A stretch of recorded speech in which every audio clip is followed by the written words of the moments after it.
¿Está dentro de la ética y la moral liberal el plagio? Bueno, justo hablábamos sobre esta cuestión de la ética y la moral, ¿no? Sí. Del liberalismo la semana pasada con Diego Giacomini, que escribió varios libros con Javier Milei.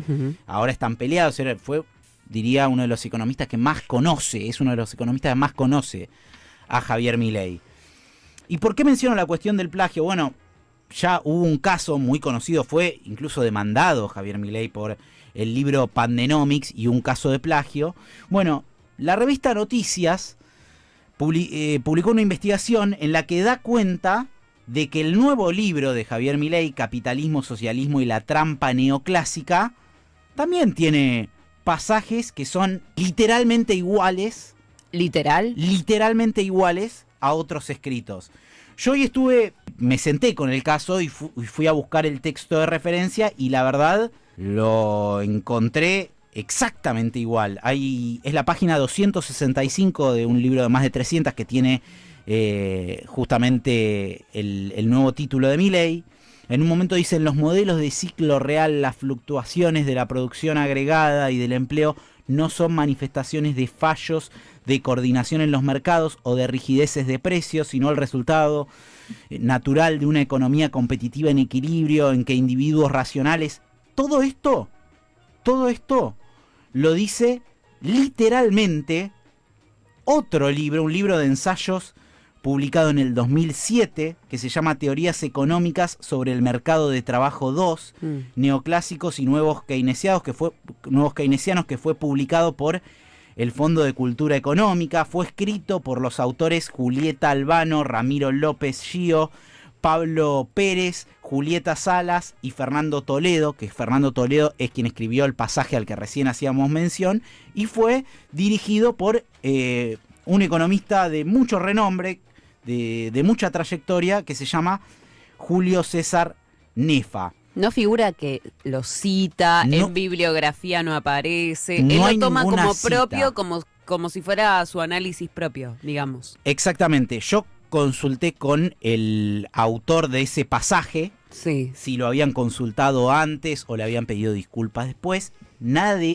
Por lo que entiendo, nada de eso pasó. Se enteró de esta cuestión que aparece en varios párrafos que él escribió directamente por la revista Noticias. Pero, como decía, esta publicación fue dirigida por el economista Julio César Nefa y lo tenemos en línea a Julio César para preguntarle a él también. Quizás tiene alguna información que nosotros no conocíamos de este caso. Julio, ¿cómo estás? Buenas tardes. Andrés Lerner te saluda.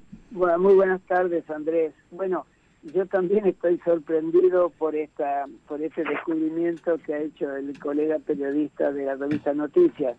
Lo que quería decir es que yo formo parte del CONICET, sí, y en un centro de estudios e investigaciones laborales había un programa que se llamaba Programa de Investigaciones Económicas sobre Tecnología, Trabajo y Empleo, y se había constituido un grupo de becarios y de investigadores, digamos, especializados en los temas de economía del trabajo, y les propuse hacer una publicación para demostrar que no había una sola teoría económica sobre el mercado de trabajo, que es la que se enseña en las universidades y que es la teoría neoclásica, sino que había muchas teorías heterodoxas.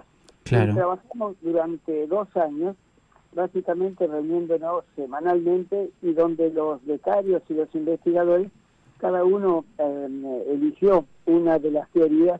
Entonces, ahí, en esos 3 libros, que realmente creo que se agotó esa edición, estudiamos a los neoclásicos, obviamente ese artículo lo hice yo, los marxistas y keynesianos, schumpeterianos, la teoría de la regulación, la teoría de la segmentación, los institucionalistas y demás, y uno de esos capítulos fue el que redactaron los colegas que usted mencionó, y sobre todo Fernando César Toledo, que fue un becario brillante del CONICET, y que es docente en varias universidades. Claro. Entonces, ahí justamente ese capítulo de alguna manera se refiere a la teoría neoclásica, a los nuevos keynesianos, y de alguna manera trata de explicar cómo, por qué el mercado de trabajo desde el punto de vista neoclásico no funciona tal cual,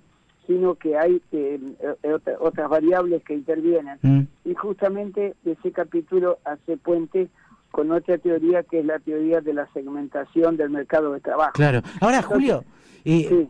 porque quiero empezar por el principio, después nos metemos también con el fondo, porque es muy interesante.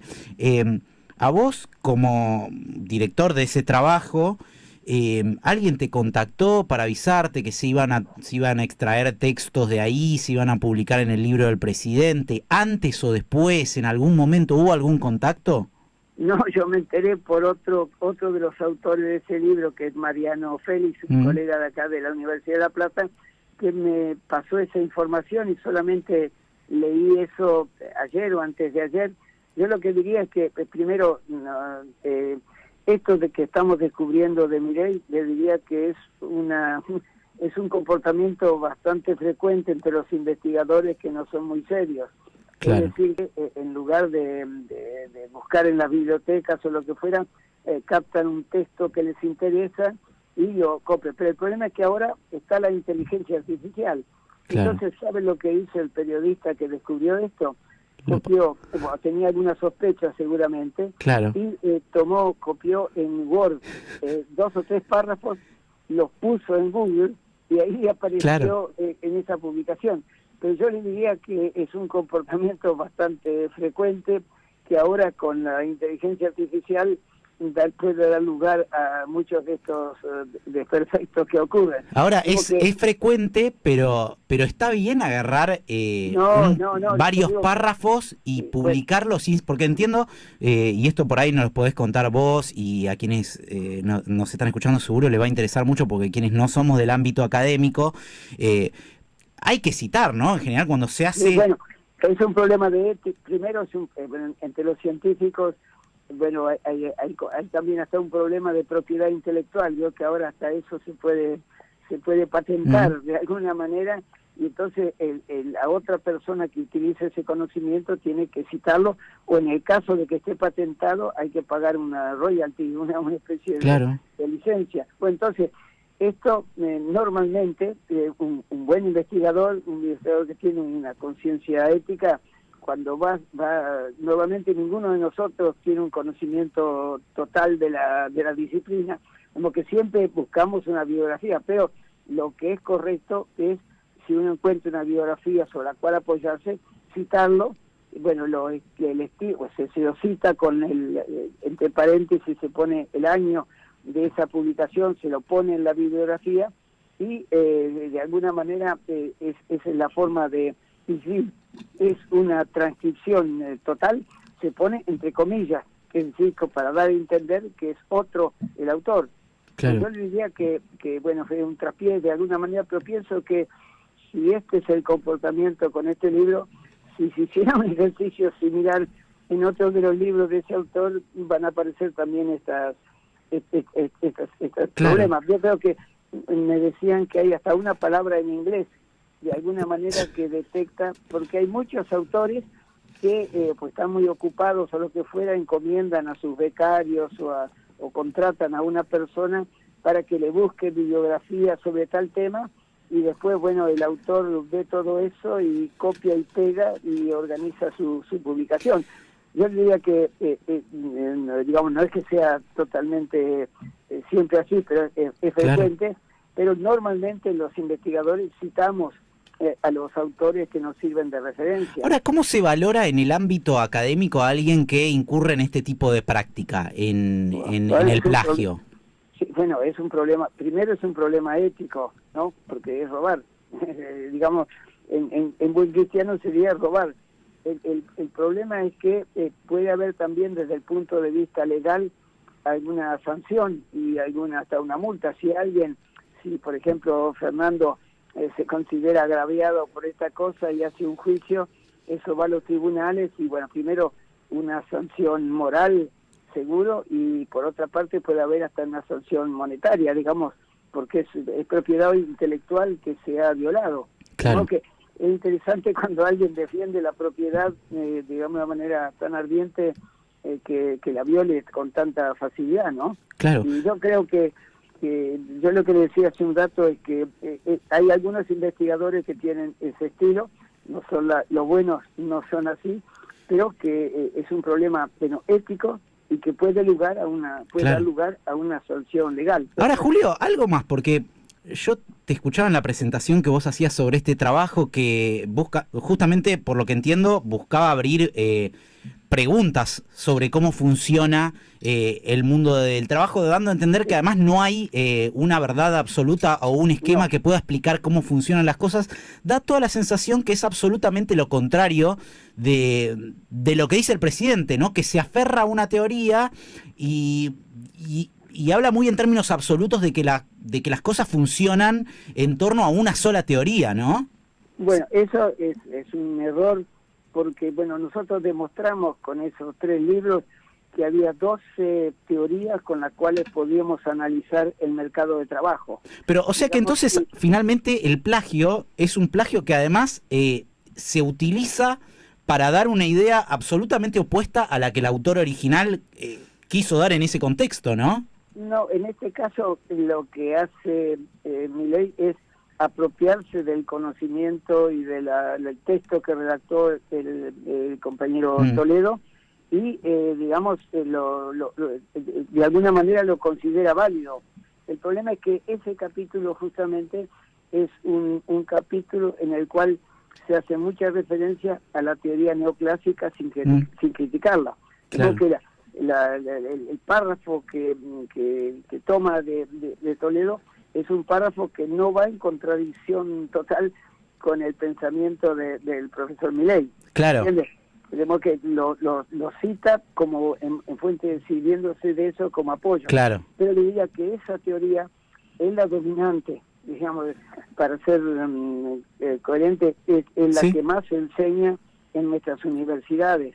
Digamos, y es un poco la formación con la cual salen de la facultad muchos economistas, ¿no? De alguna manera que finalmente atribuyen al mercado la posibilidad de hacer un equilibrio entre la oferta y la demanda y dejan de lado el contexto histórico, dejan de lado la desigualdad que hay entre el que ofrece su fuerza de trabajo y el que la contrata, de alguna manera, y entonces ahí están todas las teorías, teoría marxista claramente, pero también las teorías de la regulación, la segmentación, todas las institucionalistas, y de alguna manera todo lo que tiene que ver, incorporar en el razonamiento el contexto histórico en el cual se plantean esas teorías, y de alguna manera la validez que tienen y cuando se aplicaron. Es decir, en el caso de la teoría no clásica en Argentina, cuando se aplicó eso a rajatabla, que fue durante el periodo menemista, el resultado fue la crisis del año 2001-2002, de modo que el resultado no fue el pleno empleo. Claro, que dejar libre la oferta, la demanda, que no haya regulaciones, no tener en cuenta esa heterogeneidad de poder que hay en el mercado de trabajo, da como resultado que el fracaso para explicar el funcionamiento de la economía. Claro. De modo que ese fue el objetivo con el cual preparamos este trabajo con estos colegas, y bueno, que yo quedé muy contento con todos esos trabajos. En el caso del trabajo de Fernando Toledo, él lo que explica es una de las teorías de los nuevos keynesianos, que en última instancia no critica a fondo la teoría neoclásica. De modo que por eso es que la cita el presidente, digamos, en su apoyo, apoya en esa teoría. Julio, una de las 12 teorías que existen, ¿me entiendes? Claro, totalmente. Realmente muy, muy interesante escucharte. Te vamos a invitar un día para hablar más del tema del mercado de trabajo y demás, que son temas muy interesantes, pero queríamos sacarnos esta duda en qué contexto se había dado esta situación, así que te agradecemos mucho este rato con Radio 10.